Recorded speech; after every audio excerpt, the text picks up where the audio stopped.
നമസ്കാരം. ഫാസ്റ്റ് ന്യൂസിലേക്ക് സ്വാഗതം. ഫാസ്റ്റ് ന്യൂസിലേക്ക് കടക്കും മുമ്പ് മറ്റൊരു പ്രധാനപ്പെട്ട വാർത്തയിലേക്ക് കൂടി പോകാം. വയനാട് അമരക്കുനിയിലിറങ്ങിയ കടുവയെ പിടികൂടാൻ തീവ്ര ശ്രമം. കടുവയെ പിടികൂടാൻ സ്ഥാപിച്ച കൂടിന്റെ സമീപം കടുവയെത്തി. രാവിലെ ആടിനെ കൊന്ന ഊട്ടിക്കവലയിലെ ബിജുവിന്റെ വീട്ടിലാണ് കൂട് വെച്ചിരിക്കുന്നത്. പ്രദേശത്തെ റോഡുകൾ ബ്ലോക്ക് ചെയ്തിട്ടുണ്ട്. വിവരങ്ങളുമായി MS അനീഷ് കുമാർ ചേരുന്നു. അനീഷ്, കടുവയെ ഇന്ന് പിടികൂടാൻ സാധിക്കുമോ, അതോ എങ്ങനെയാണ് പിടികൂടാൻ ഉദ്ദേശിക്കുന്നത്? കൂട്ടിലേക്ക് കടുവ കയറാൻ സാധ്യതയുണ്ടോ, അതോ മയക്കുവെടി വെക്കാനാണോ സാധ്യത കൂടുതൽ?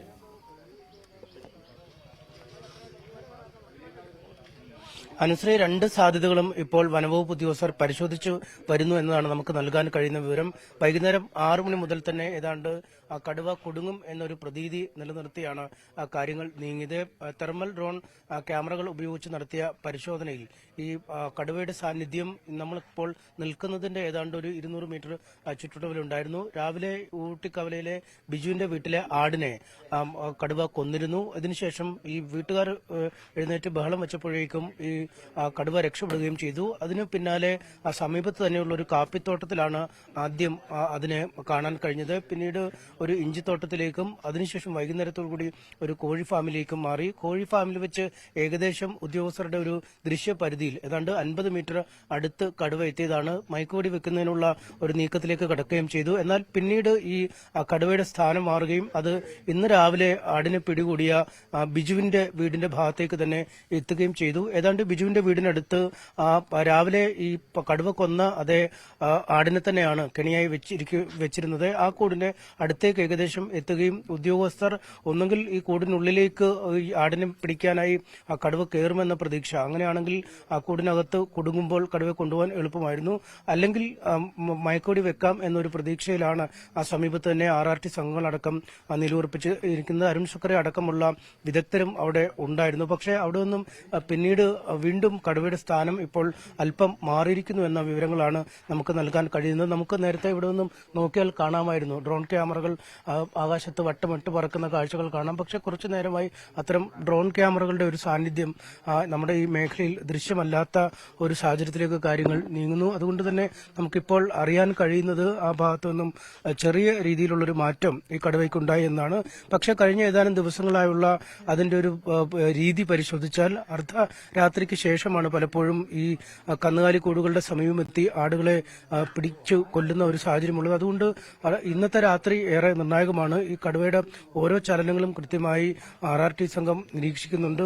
ക്യാമറകൾ ഉപയോഗിച്ച്, ഡ്രോൺ ക്യാമറകൾ ഉപയോഗിച്ച് ആ ചലനങ്ങൾ നിരീക്ഷിച്ചു വരികയാണ്. എന്തെങ്കിലും അസ്വാഭാവികമായ ഒരു ചലനം ഉണ്ടായാൽ അത് വളരെ പെട്ടെന്ന് ട്രാക്ക് ചെയ്യാൻ കഴിയുന്ന രീതിയിലേക്കാണ് കാര്യങ്ങൾ നീങ്ങിയിരിക്കുന്നത്. അതുകൊണ്ട് ഇന്ന് രാത്രി തന്നെ രണ്ടിലൊന്നും സംഭവിക്കും. ഒന്നെങ്കിൽ ഈ കൂടിനുള്ളിൽ കടുവ പ്രവേശിക്കും, അല്ലെങ്കിൽ മയക്കുവെടി വെച്ച് കടുവയെ പിടികൂടും എന്നൊരു ദൃഢനിശ്ചയത്തിലേക്ക് തന്നെ കാര്യങ്ങൾ നീങ്ങുന്നു. കാരണം അങ്ങനെ പിടികൂടാൻ കഴിഞ്ഞില്ലെങ്കിൽ കാര്യങ്ങൾ കൂടുതൽ വഷളായി മാറും. ഇന്ന് തന്നെ പകൽ ഈ നാട്ടുകാരൊക്കെ സംഘടിച്ചെത്തുകയും ഇത്രയധികം ദിവസങ്ങളായിട്ടും ഈ കടുവയെ പിടികൂടാൻ കഴിയാത്തതിലുള്ള അവരുടെ അമർഷം രേഖപ്പെടുത്തുകയും ഒക്കെ ചെയ്തിരുന്നു. നാളെ കൂടുതൽ പ്രതിഷേധത്തിനുള്ള ഒരു തയ്യാറെടുപ്പുകൾ നാട്ടുകാരുടെ ഭാഗത്തു നിന്നൊക്കെ തുടങ്ങുന്ന ഒരു സാഹചര്യമുണ്ട്. അതുകൊണ്ട് എന്ത് വില കൊടുത്തും ഇന്ന് തന്നെ കടുവയെ പിടികൂടാനുള്ള ഒരു നീക്കത്തിലാണ് വനം വകുപ്പ്. അനീഷ്, അതുപോലെ തന്നെ ഈ കടുവ വളരെ അവശ്യ നിലയിലാണെന്നാണല്ലോ അറിയാൻ സാധിച്ചത്. അപ്പോൾ ഈ മയക്കുവെടി വെക്കുമ്പോൾ അത് എത്രത്തോളം പ്രതിസന്ധി സൃഷ്ടിക്കും? അതുപോലെ തന്നെ നാട്ടുകാരുടെ പ്രതികരണം എന്താണ്?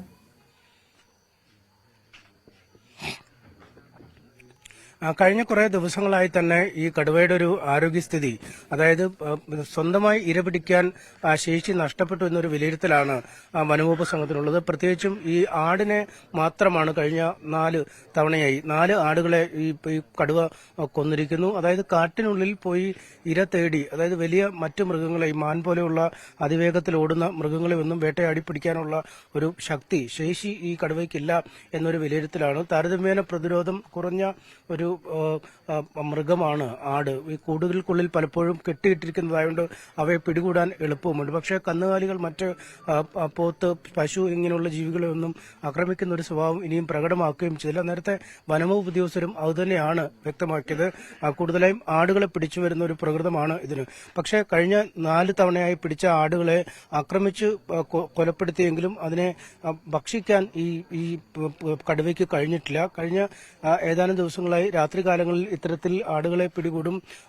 വീട്ടിലെ ആളുകൾ ബഹളം വെക്കും. ഈ കടുവ അവിടെ നിന്ന് രക്ഷപ്പെടും. അതിനുശേഷം പകൽ ഏതെങ്കിലും ഈ കാപ്പിത്തോട്ടത്തിലും മറ്റുമൊക്കെ കിടക്കും. ചെറിയ കുളത്തിലും മറ്റുമൊക്കെ പോയി വെള്ളം കുടിക്കും. അതിനുശേഷം വീണ്ടും ഇരുതേടിയുള്ള ഒരു അലച്ചിൽ. കഴിഞ്ഞ ഏതാനും ദിവസങ്ങളായി അക്ഷരാർത്ഥത്തിൽ ഭക്ഷണം കഴിക്കാത്ത ഒരവസ്ഥയിലേക്കാണ് ഈ കടുവ എത്തിയിരിക്കുന്നത്. പ്രായാധിക്യമുള്ള ഒരു കടുവയാണ്. ആരോഗ്യസ്ഥിതി മോശമായ കടുവയാണ്. അതിന്റെ ഒരു കാലിന് ചില പരുക്കുകളുണ്ടോ എന്നുള്ള വിവരങ്ങളൊക്കെ ഈ വനംവകുപ്പിന്റെ ഭാഗത്തു നിന്നും പുറത്തു വന്നിരുന്നു. അത്തരം ഒരു കാര്യങ്ങൾ കൂടിയൊക്കെ പരിഗണിച്ചാവണം ആദ്യ ദിവസങ്ങളിൽ ഈ മയക്കുവെടി വെച്ച് പിടികൂടേണ്ടതില്ല. കൂട്ടിൽ കുടുങ്ങിയാൽ അതിനെ സ്ഥലത്തുനിന്ന് മാറ്റാവുന്ന ഒരു തീരുമാനത്തിൽ വനംവകുപ്പ് എത്തിയത്. പക്ഷേ ഇനി അത്തരമൊരു തീരുമാനമില്ല. കിട്ടിയാൽ ഏത് വിധേനയും പിടിക്കുക തന്നെയാണ് ലക്ഷ്യം. അനുശ്രീ.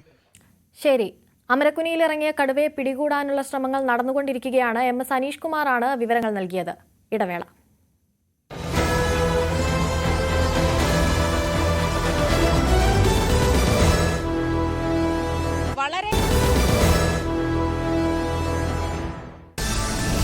പൊന്നമ്പലമേട്ടിൽ മകരജ്യോതി തൊഴുത് ഭക്തലക്ഷങ്ങൾ. അയ്യപ്പ വിഗ്രഹത്തിൽ തിരുവാഭരണം ചാർത്തിയുള്ള മഹാദീപാരാധനയും കണ്ട് മലയിറങ്ങി അയ്യപ്പന്മാർ. കർശന സുരക്ഷാ ക്രമീകരണങ്ങളാണ് ശബരിമലയിൽ ഒരുക്കിയത്. 18-ന് കളഭാഭിഷേകം, 19-ന് മാളികപ്പുറത്തെ മഹാകുരുതിയോടെ മകരവിളക്കുത്സവം സമാപിക്കും. പീച്ചി ഡാം റിസർവോയറിൽ വീണ പെൺകുട്ടികളിൽ ഒരാൾ കൂടി മരിച്ചു. പട്ടിക്കാട് സ്വദേശി 16 വയസ്സുള്ള എറിനാണ് മരിച്ചത്. മുരിങ്ങത്ത് പറമ്പിൽ ബിനോജിന്റെയും ജൂലിയുടെയും മകളാണ്. +1 വിദ്യാർത്ഥിനിയായിരുന്നു. ഇതോടെ അപകടത്തിൽ മരിച്ചവരുടെ എണ്ണം 3 ആയി. ചികിത്സയിലുള്ള നിമയുടെ ആരോഗ്യസ്ഥിതി മെച്ചപ്പെട്ടതായി ആശുപത്രി വൃത്തങ്ങൾ. മലപ്പുറത്ത് നവവധു ആത്മഹത്യ ചെയ്ത നിലയിൽ. കൊണ്ടോട്ടി സ്വദേശിനി 19 വയസ്സുകാരി ഷഹാന മുംതാസാണ് മരിച്ചത്. ആത്മഹത്യ മാനസിക പീഡനം മൂലമെന്ന ആരോപണവുമായി കുടുംബം. നിറത്തിന്റെ പേരിൽ ഭർത്താവ് നിരന്തരം മാനസികമായി ഉപദ്രവിച്ചുവെന്ന് ആരോപണം.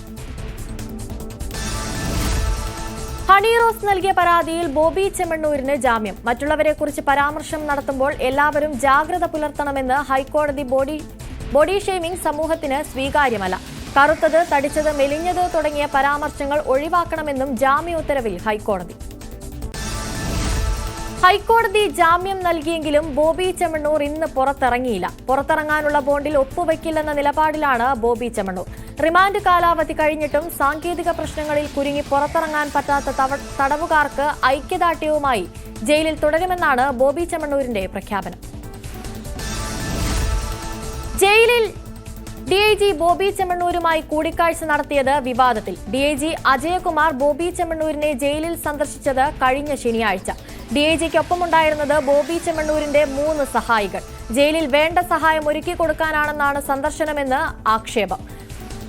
സ്പെഷ്യൽ ബ്രാഞ്ച് ഉദ്യോഗസ്ഥർ കാക്കനാട് ജില്ലാ ജയിൽ അധികാരികളിൽ നിന്ന് വിവരങ്ങൾ തേടി.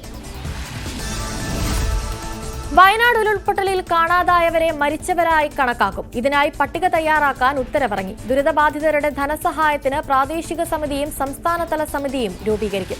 ദുരന്തബാധിത മേഖലകളിൽ നിന്ന് കണ്ടെത്താനുള്ളത് 35 പേരെ. വയനാട് പുനരധിവാസത്തിനായി ഭൂമി ഏറ്റെടുക്കാമെന്ന സിംഗിൾ ബെഞ്ച് ഉത്തരവിനെതിരെ ഹാരിസൺസ് മലയാളം ഹൈക്കോടതിയിൽ അപ്പീൽ നൽകി. മതിയായ നഷ്ടപരിഹാരം നൽകാതെയാണ് ഭൂമി ഏറ്റെടുക്കുന്നതിന് സിംഗിൾ ബെഞ്ച് ഉത്തരവിട്ടതെന്ന് ആരോപണം. വയനാട് ദുരന്തബാധിതരുടെ പുനരധിവാസത്തിനായി നെടുമ്പാല, എൽസ്റ്റോൺ എസ്റ്റേറ്റുകളിൽ നിന്ന് സർക്കാരിന് ഭൂമി ഏറ്റെടുക്കാമെന്ന് ഹൈക്കോടതി ഉത്തരവിട്ടിരുന്നു. റഷ്യൻ കൂലിപ്പട്ടാളത്തിൽ കുടുങ്ങിയ മലയാളി യുവാക്കൾക്ക് നേരെ നടന്നത് ഡ്രോൺ ആക്രമണം. ബിനിലും ജെയിനും സഞ്ചരിച്ചിരുന്നത് 2 സംഘങ്ങളായി. യാത്രാമധ്യേ ബിനിൽ മരിച്ചു കിടക്കുന്നതായാണ് കണ്ടതെന്ന് ജെയിന്റെ വാട്സാപ്പ് സന്ദേശം ന്യൂസ് 18. മോസ്കോയിൽ 6ാമത്തെ ആശുപത്രിയിലാണ് ഇപ്പോൾ ചികിത്സയിൽ തുടരുന്നതെന്നും ശബ്ദ സന്ദേശത്തിൽ ജെയിൻ. നെയ്യാറ്റിൻകരയിലെ വിവാദ കല്ലറ പൊളിച്ച് പരിശോധിക്കുന്ന കാര്യത്തിൽ തിടുക്കം വേണ്ടെന്ന നിലപാടിൽ ജില്ലാ ഭരണകൂടം. ഗോപൻ സ്വാമിയുടെ കുടുംബം കോടതിയെ സമീപിക്കാനൊരുങ്ങുന്ന പശ്ചാത്തലത്തിലാണ് നീക്കം. സ്ഥലത്ത് ക്രമസമാധാന പ്രശ്നങ്ങൾ ഉണ്ടാകാൻ ഇടയുണ്ടെന്ന മുന്നറിയിപ്പിന്റെ പശ്ചാത്തലത്തിൽ പോലീസ് നിരീക്ഷണം ശക്തം. ഗോപൻ സ്വാമിയുടെ കല്ലറയുടെ ഭാഗത്തും കൈലാസനാഥ ക്ഷേത്ര പരിസരത്തും പോലീസ് കാവൽ. പത്തനംതിട്ട പീഡനക്കേസിൽ പെൺകുട്ടിയുടെ രഹസ്യമൊഴി രേഖപ്പെടുത്തി. അടൂർ 1ാം ക്ലാസ് മജിസ്ട്രേറ്റ് കോടതിയിലാണ് പെൺകുട്ടിയുടെ രഹസ്യമൊഴി നൽകിയത്. കേസിൽ അവശേഷിക്കുന്ന പ്രതികൾക്കായി അന്യസംസ്ഥാനത്തേക്ക് പോകാൻ അന്വേഷണ സംഘം. വിദേശത്തുള്ള പ്രതികളെ കണ്ടെത്താൻ കേന്ദ്ര സർക്കാരിന്റെ സഹായവും തേടും. ഇതുവരെ അറസ്റ്റിലായത് 43 പ്രതികൾ. രാജ്ഭവനിലെത്തി ഗവർണർ രാജേന്ദ്ര ആർലേക്കറുമായി കൂടിക്കാഴ്ച നടത്തി സ്പീക്കർ AN ഷംസീർ. ജനുവരി 17-ന് തുടങ്ങുന്ന കേരള നിയമസഭയുടെ 13ാം സമ്മേളനത്തിൽ നയപ്രഖ്യാപന പ്രസംഗത്തിന് ഗവർണറെ ക്ഷണിക്കാനാണ് സ്പീക്കർ എത്തിയത്. വിദ്യാഭ്യാസ മന്ത്രി ആർ ബിന്ദുവിനോട് വീഡിയോ കോളിൽ സംസാരിച്ച് ഉമാ തോമസ് MLA. ആശുപത്രി മുറിയിൽ ഇരുന്നാണ് ഉമാ തോമസ് മന്ത്രിയോട് സംസാരിച്ചത്. ആശ്വാസമുണ്ടെന്നും മിനിസ്റ്റർ വന്നതിൽ സന്തോഷമെന്നും ഉമാ തോമസ്. നിലമ്പൂർ തിരിച്ചുപിടിക്കുക എന്നത് UDFന്റെ വൈകാരികമായ ആവശ്യമെന്ന് DCC പ്രസിഡന്റ് VS ജോയ്. കരുത്തനായ സ്ഥാനാർത്ഥിയെ യുക്തമായ സമയത്ത് ഹൈക്കമാൻഡ് തീരുമാനിക്കും. അൻവർ പറഞ്ഞത് അദ്ദേഹത്തിന്റെ വ്യക്തിപരമായ അഭിപ്രായമാണെന്നും VS ജോയ്. അൻവറിന്റെ കോൺഗ്രസ് പ്രവേശന വിഷയത്തിൽ പ്രതിപക്ഷ നേതാവിന്റെ നിലപാട് ആവർത്തിച്ച് കെ മുരളീധരൻ. തൃണമൂൽ കോൺഗ്രസിന്റെ ഭാഗമായി വരുന്നതിനാൽ പാർട്ടിക്കകത്തും പുറത്തും വിശദമായി ചർച്ച നടത്തണം. ഉപതെരഞ്ഞെടുപ്പ് പ്രഖ്യാപിക്കുമ്പോൾ സ്ഥാനാർത്ഥിയെയും പ്രഖ്യാപിക്കുമെന്നും കെ മുരളീധരൻ. KPCC രാഷ്ട്രീയകാര്യ സമിതി അവസാന നിമിഷം മാറ്റിവച്ചതിൽ ഹൈക്കമാൻഡിനെ അതൃപ്തി അറിയിച്ച് കേരളത്തിന്റെ ചുമതലയുള്ള AICC general secretary Deepa Das Munshi. താൻ തിരുവനന്തപുരത്തെത്തിയ ശേഷം മടങ്ങേണ്ട അവസ്ഥയുണ്ടായെന്നും മാറ്റിവെക്കുന്ന വിവരം മുൻകൂട്ടി അറിയിക്കാൻ പോലും തയ്യാറായില്ലെന്നും ദീപ. അതേസമയം രാഷ്ട്രീയകാര്യ സമിതി ഉടൻ ചേരാൻ ഹൈക്കമാൻഡ് KPCC പ്രസിഡന്റിന് നിർദ്ദേശം നൽകി. PV അൻവറിന് വീണ്ടും വക്കീൽ നോട്ടീസ് അയച്ച് മുഖ്യമന്ത്രിയുടെ പൊളിറ്റിക്കൽ സെക്രട്ടറി P ശശി. പ്രതിപക്ഷ നേതാവ് VD സതീശനെതിരെ അഴിമതി ആരോപണം ഉന്നയിച്ചത് തന്റെ നിർദ്ദേശപ്രകാരമാണെന്ന ആരോപണത്തിലാണ് നോട്ടീസ്. അൻവറിന്റെ ആരോപണം പച്ചക്കള്ളമാണെന്നും പിൻവലിക്കണമെന്നും വക്കീൽ നോട്ടീസിൽ ആവശ്യം. ശശി അൻവറിന് അയക്കുന്ന 4ാമത്തെ നോട്ടീസാണിത്. P ശശിയുടെ പരാതിയിൽ അൻവറിനെതിരെ നിലവിൽ 3 കേസുകളാണുള്ളത്. നിലമ്പൂർ ഉപതെരഞ്ഞെടുപ്പിൽ LDF വിജയിക്കുമെന്ന് CPI സംസ്ഥാന സെക്രട്ടറി ബിനോയ് വിശ്വം. ആര് സ്ഥാനാർത്ഥിയാകുമെന്ന് ഇപ്പോൾ പറയാനാകില്ല. അൻവറിന്റെ പ്രതികരണങ്ങളെക്കുറിച്ച് ഒന്നും പറയാനില്ല. അൻവർ എന്തൊക്കെ എപ്പോഴെല്ലാം പറയുമെന്ന് പറയാനാകില്ലെന്നും ബിനോയ് വിശ്വം. CPI സംസ്ഥാന കൌൺസിൽ ഓഫീസ് MN സ്മാരകത്തിൽ പ്രവർത്തനം തുടങ്ങി. കെട്ടിടം നിർമ്മിച്ചിരിക്കുന്നത് ആധുനിക സൗകര്യങ്ങളോടെ. പട്ടത്തെ PS സ്മാരകം AITUC സംസ്ഥാന ഓഫീസായി തുടരും. സമസ്ത ലീഗ് തർക്കത്തിൽ സമവായം പാളി. ലീഗ് വിരുദ്ധപക്ഷം കഴിഞ്ഞ ദിവസം മാധ്യമങ്ങളോട് പറഞ്ഞ കാര്യങ്ങൾ നീതിപൂർവമല്ലെന്ന് സാദിഖ് അലി ശിഹാബ് തങ്ങളുടെ പ്രതികരണം. വീട്ടിലെത്തി ഖേദം പ്രകടിപ്പിച്ചവർ അത് പുറത്തു പറയണമെന്നായിരുന്നു ധാരണ. എന്നാൽ ഖേദപ്രകടനം മറച്ചുവെച്ചു. ഇതിലുള്ള പ്രതിഷേധം സമസ്ത പ്രസിഡന്റ് ജിഫ്രി മുത്തുക്കോയ തങ്ങളെ അറിയിച്ചിട്ടുണ്ടെന്നും സാദിഖ് അലി തങ്ങൾ.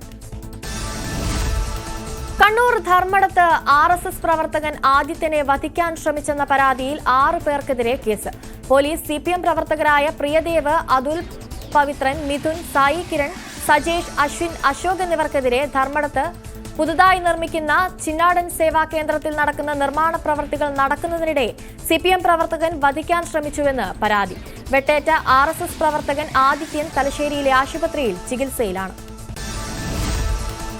5 ദിവസത്തിൽ കൂടുതൽ ഫയൽ പിടിച്ചുവെക്കുന്ന ജീവനക്കാരെ ചുമതലയിൽ നിന്നോ സ്ഥാപനത്തിൽ നിന്നോ മാറ്റുമെന്ന് മന്ത്രി KB ഗണേഷ് കുമാർ.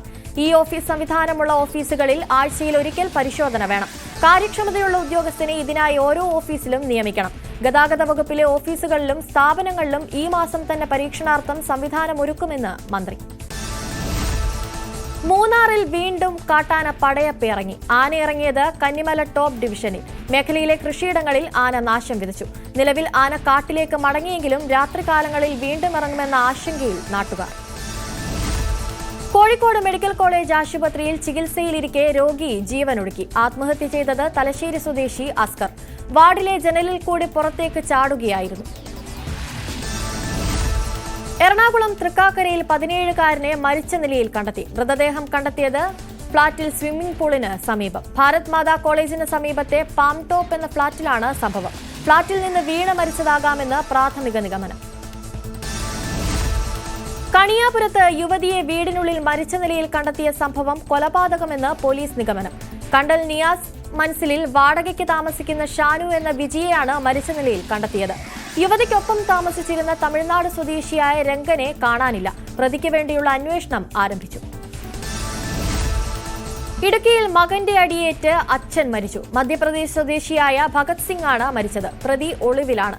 ഉടുമ്പൻചോല ശാന്തരുവിലെ ഏലത്തോട്ടത്തിലെ തൊഴിലാളികളായിരുന്നു ഭഗത് സിംഗും മകൻ രാകേഷും. കഴിഞ്ഞ ദിവസം മദ്യപാനത്തെ തുടർന്ന് ഇവർ തമ്മിൽ വാക്കേറ്റമുണ്ടാവുകയും രാകേഷ് പിതാവിനെ മർദ്ദിക്കുകയുമായിരുന്നു. പോക്സോ കേസിൽ നടൻ കൂട്ടിക്കൽ ജയചന്ദ്രന് മുൻകൂർ ജാമ്യമില്ല. കൂട്ടിക്കൽ ജയചന്ദ്രന്റെ മുൻകൂർ ജാമ്യാപേക്ഷ ഹൈക്കോടതി തള്ളി. കോഴിക്കോട് കസബ പോലീസ് രജിസ്റ്റർ ചെയ്ത കേസിലാണ് നടപടി. മരിച്ചെന്ന് കരുതി മോർച്ചറിയിലേക്ക് മാറ്റിയ വയോധികന് ജീവന്റെ തുടിപ്പ്. കണ്ണൂർ പാച്ചപ്പൊയ്ക സ്വദേശി പവിത്രനാണ് ജീവിതത്തിലേക്ക് തിരികെ വന്നത്. മോർച്ചറിയിലേക്ക് മാറ്റുമ്പോൾ അറ്റൻഡറാണ് ജീവനുണ്ടെന്ന് തിരിച്ചറിഞ്ഞത്. കണ്ണൂർ AKG സഹകരണ ആശുപത്രിയിലാണ് സംഭവം. ചലച്ചിത്ര താരങ്ങളുടെ സംഘടനയായ അമ്മയുടെ ട്രഷറർ സ്ഥാനം രാജിവെച്ച് ഉണ്ണി മുകുന്ദൻ. ട്രഷറർ സ്ഥാനം ആസ്വദിച്ചിരുന്നു, എന്നാൽ ജോലി സമ്മർദ്ദം മാനസികാരോഗ്യത്തെ ബാധിച്ചു. തന്റെയും കുടുംബത്തിന്റെയും ക്ഷേമത്തിനായി ശ്രദ്ധ കേന്ദ്രീകരിക്കുന്നതിന്റെ പ്രാധാന്യം തിരിച്ചറിയുന്നതായും ഉണ്ണി മുകുന്ദൻ സാമൂഹിക മാധ്യമങ്ങളിൽ കുറിച്ചു. ചോദ്യപേപ്പർ ചോർന്ന സംഭവവുമായി ബന്ധപ്പെട്ട കേസിൽ MS സൊല്യൂഷൻസ് CEO സുഹൈബിന്റെ അറസ്റ്റ് തടഞ്ഞ് ഹൈക്കോടതി. ഷുഹൈബിന്റെ മുൻകൂർ ജാമ്യാപേക്ഷ പരിഗണിക്കവെയാണ് ഇടക്കാല ഉത്തരവ്. മുൻകൂർ ജാമ്യാപേക്ഷ കോഴിക്കോട് സെഷൻസ് കോടതി തടഞ്ഞതിനെ തുടർന്നാണ് ഷുഹൈബ് ഹൈക്കോടതിയെ സമീപിച്ചത്.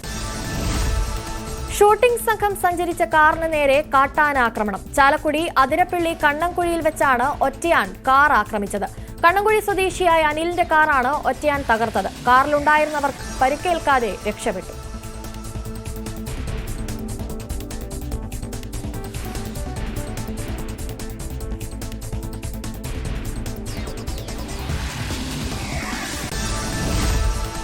കൊല്ലം കടയ്ക്കലിൽ വീട്ടമ്മ പൊള്ളലേറ്റ് മരിച്ചു. 31 വയസ്സുള്ള പ്രമിതയാണ് മരിച്ചത്. വീടും പരിസരവും വൃത്തിയാക്കുന്നതിനിടെ കരിയില കൂട്ടി തീയിട്ടു.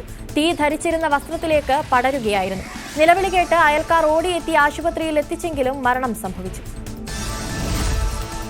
കൊല്ലം കൊട്ടിയം KSEB സബ് സ്റ്റേഷനിൽ തീപിടുത്തം. പുക ഉയരുന്നത് കണ്ട് ജീവനക്കാർ തീയണയ്ക്കാൻ ശ്രമിച്ചെങ്കിലും സാധിച്ചില്ല. ഫയർഫോഴ്സ് എത്തിയാണ് തീ നിയന്ത്രണ വിധേയമാക്കിയത്. ഭൂമിക്കടിയിലൂടെ വൈദ്യുതി എത്തിക്കുന്ന കേബിൾ പൂർണ്ണമായും കത്തിനശിച്ചു. ദേവസ്വം വകുപ്പും തിരുവിതാംകൂർ ദേവസ്വം ബോർഡും ചേർന്ന് നൽകുന്ന ഹരിവരാസനം പുരസ്കാരം കൈതപ്രം ദാമോദരൻ നമ്പൂതിരിക്ക് സമ്മാനിച്ചു. സന്നിധാനം ശാസ്ത ഓഡിറ്റോറിയത്തിൽ നടന്ന സമ്മേളനത്തിൽ ദേവസ്വം വകുപ്പ് മന്ത്രി VN വാസവനാണ് പുരസ്കാരം സമ്മാനിച്ചത്. പുരസ്കാരം ലഭിച്ചതിൽ സന്തോഷമുണ്ടെന്ന് കൈതപ്രം ന്യൂസ് 18നോട് പ്രതികരിച്ചിരുന്നു. വിദ്യാഭ്യാസ രംഗത്തെ സമഗ്ര സംഭാവനയ്ക്ക് MGM ഗ്രൂപ്പ് ഓഫ് ഇൻസ്റ്റിറ്റ്യൂഷൻസ് ഏർപ്പെടുത്തിയ 2ാമത് ഗുരുരത്നം പുരസ്കാരങ്ങൾ പ്രഖ്യാപിച്ചു. Doctor George Thomas, doctor Jacob Mannumood എന്നിവർക്കാണ് പുരസ്കാരങ്ങൾ. 1 ലക്ഷം രൂപയും പ്രശസ്തി പത്രവും ഫലകവും അടങ്ങുന്നതാണ് അവാർഡ്. ദേശീയ വാർത്തകൾ. ജമ്മുകശ്മീരിലെ രജൌരിയിൽ കുഴിബോംബ് സ്ഫോടനം. 6 സൈനികർക്ക് പരിക്കേറ്റു. നൌഷേരയിലാണ് ആക്രമണമുണ്ടായത്. സ്ഫോടനത്തിൽ സൈനിക വാഹനം തകർന്നു. ഭക്തിസാന്ദ്രമായി പ്രയാഗ്രാജ്. മഹാകുംഭമേളയിൽ അമൃത്സാനത്തിൽ പങ്കെടുത്ത് ഭക്തർ. ലോകത്തിന്റെ വിവിധ ഭാഗങ്ങളിൽ നിന്ന് തീർത്ഥാടക പ്രവാഹം. മഹാകുംഭമേളയിൽ പങ്കെടുക്കാനായി ഇന്ത്യയിലെത്തിയ ലോറീൻ പവൽ പ്രയാഗ്രാജിൽ ഇന്നത്തെ അമൃത് സ്നാനത്തിൽ പങ്കെടുത്തു. ആപ്പിൾ സഹസ്ഥാപകൻ അന്തരിച്ച സ്റ്റീവ് ജോബ്സിന്റെ ഭാര്യയാണ് ലോറി. ജനുവരി 20-ന് അമേരിക്കയിൽ പ്രസിഡന്റായുള്ള ഡൊണാൾഡ് ട്രംപിന്റെ സത്യപ്രതിജ്ഞാ ചടങ്ങിനായി അമേരിക്കയിലേക്ക് മടങ്ങും വരെ കുംഭമേളയിൽ പങ്കെടുക്കും. അയോധ്യയിൽ പ്രാണപ്രതിഷ്ഠ നടന്ന ദിവസമാണ് ഇന്ത്യക്ക് യഥാർത്ഥ സ്വാതന്ത്ര്യം ലഭിച്ചതെന്ന് RSS മേധാവി മോഹൻ ഭാഗവത്. അയോധ്യയിലെ പ്രതിഷ്ഠാ ദിനം പ്രതിഷ്ഠാ ദ്വാദശിയായി ആഘോഷിക്കണം. നൂറ്റാണ്ടുകളായി ശത്രുആക്രമണം നേരിട്ട രാജ്യത്തിന്റെ യഥാർത്ഥ സ്വാതന്ത്ര്യം ഈ ദിവസമാണ് നിലവിൽ വന്നത്. രാമക്ഷേത്രം നിർമ്മിച്ചത് ഭാരതത്തെ സ്വയം ഉണർത്താനാണെന്നും മോഹൻ ഭാഗവത്. പ്രതിരോധ മന്ത്രി രാജ്നാഥ് സിംഗ് ജമ്മു കശ്മീരിൽ വെറ്ററൻ ഡേ ആഘോഷങ്ങളിൽ പങ്കെടുക്കാനായാണ് സന്ദർശനം. സൈനികരും വിമുക്ത ഭടന്മാരും ചേർന്ന് അദ്ദേഹത്തെ സ്വീകരിച്ചു. കർണാടക മന്ത്രി ലക്ഷ്മി ഹെബ്ബാൾക്കർക്ക് വാഹനാപകടത്തിൽ പരിക്ക്. ലക്ഷ്മി സഞ്ചരിച്ച കാർ മരത്തിലിടിച്ചായിരുന്നു അപകടം. മന്ത്രിയുടെ മുഖത്തിന് പരിക്കേറ്റു. ആരോഗ്യനിലയിൽ ആശങ്ക വേണ്ടെന്ന് ഡോക്ടർമാർ. ഇന്ത്യയുടെ നാഗ്പാർക്ക് 2 ആന്റി ടാങ്ക് ഗൈഡഡ് മിസൈൽ പരീക്ഷണം വിജയം. പരീക്ഷണം നടന്നത് പൊഖ്രാൻ ഫയറിംഗ് റേഞ്ചിൽ. നാഗ്പാർക്ക് 2 ഇന്ത്യയുടെ തദ്ദേശീയമായി വികസിപ്പിച്ച 3ാം തലമുറ മിസൈലാണ്. 2 വർഷത്തിനിടയിലെ ഏറ്റവും വലിയ മൂല്യത്തകർച്ച നേരിട്ട രൂപ തിരിച്ചുവരവിന്റെ പാതയിൽ. ഡോളറിനെതിരെ ഇന്ന് 21 പൈസയുടെ നേട്ടം. രൂപയുടെ നിലവിലുള്ള മൂല്യം 86.49. രൂപയ്ക്ക് ഗുണമായത് അസംസ്കൃത എണ്ണയുടെ കുതിപ്പിനുണ്ടായ താൽക്കാലിക വിരാമം. അന്താരാഷ്ട്ര വാർത്തകൾ. ഗാസയിൽ വെടിനിർത്തൽ ചർച്ചകളിൽ പുരോഗതി. വെടിനിർത്തലിന്റെ ഭാഗമായി ഹമാസ് ആദ്യഘട്ടത്തിൽ 33 ബന്ദികളെ വിട്ടയച്ചേക്കും. 2023 ഒക്ടോബർ 7 നടന്ന ആക്രമണത്തിൽ ഇസ്രയേലിൽ നിന്ന് പിടികൂടിയ 94 ബന്ദികളെ ഹമാസ് കൈവശം വെച്ചിരിക്കുകയാണെന്നാണ് ഇസ്രയേൽ കരുതുന്നത്. ഇവർ 34 പേർ കൊല്ലപ്പെട്ടിട്ടുണ്ട്. ഇസ്രയേൽ ഹമാസ് വെടിനിർത്തൽ ചർച്ചകളിൽ നിർണായക പുരോഗതി. വരും ദിവസങ്ങൾ അനുകൂല ഫലമുണ്ടായേക്കുമെന്ന് പ്രതികരിച്ച് ഇസ്രയേൽ വിദേശകാര്യമന്ത്രിയും ഡെൻമാർക്ക് വിദേശകാര്യമന്ത്രിയും ഘട്ടം ഘട്ടമായി വെടിനിർത്തൽ നടപ്പാക്കിയേക്കും. ആദ്യഘട്ടം 6 ആഴ്ച വെടിനിർത്തൽ പ്രഖ്യാപിക്കുമെന്ന് റിപ്പോർട്ട്. അമേരിക്കൻ പ്രസിഡന്റ് ബൈഡൻ പ്രഖ്യാപിച്ച വായ്പ എഴുതിത്തള്ളൽ നടപടിക്ക് മികച്ച പ്രതികരണം. വായ്പകൾ എഴുതിത്തള്ളിയ അമേരിക്കക്കാരുടെ എണ്ണം 5 ദശലക്ഷത്തിലധികമായി. 15,000-ത്തിലധികം വിദ്യാർത്ഥികളുടെ കൂടി വായ്പകൾ റദ്ദാക്കിയതായി വിദ്യാഭ്യാസ വകുപ്പ്. തന്റെ ഭരണകൂടത്തിന്റെ വിദേശ നയത്തെ ന്യായീകരിച്ച് American president Joe Biden. American പ്രസിഡന്റായി ഡൊണാൾഡ് ട്രംപ് അധികാരമേൽക്കാൻ ദിവസങ്ങൾ മാത്രം ശേഷിക്കെയാണ് ബൈഡന്റെ പ്രസംഗം. ആഗോളതലത്തിൽ US നേതൃത്വം പുനഃസ്ഥാപിക്കപ്പെട്ടുവെന്നും മനുഷ്യാവകാശം കേന്ദ്രീകരിച്ചുള്ള വിദേശ നയം പിന്തുടർന്നുവെന്നും അദ്ദേഹം അവകാശപ്പെട്ടു. ഗാസയിൽ വെടിനിർത്തൽ ചർച്ചകൾ പുരോഗമിക്കുന്നതിനിടയിലാണ് ബൈഡന്റെ പ്രസംഗം. റഷ്യൻ പ്രധാനമന്ത്രി വ്ളാഡിമിർ പുടിനെ ഉടൻ കാണുമെന്ന് നിയുക്ത അമേരിക്കൻ പ്രസിഡന്റ് ഡൊണാൾഡ് ട്രംപ്. എന്നാൽ കൂടിക്കാഴ്ചയുടെ തീയതി ട്രംപ് പ്രഖ്യാപിച്ചിട്ടില്ല. റഷ്യയും യുക്രൈനും തമ്മിൽ യുദ്ധം തുടങ്ങിയ ശേഷമുള്ള ആദ്യത്തെ കൂടിക്കാഴ്ചയാകും ഇത്.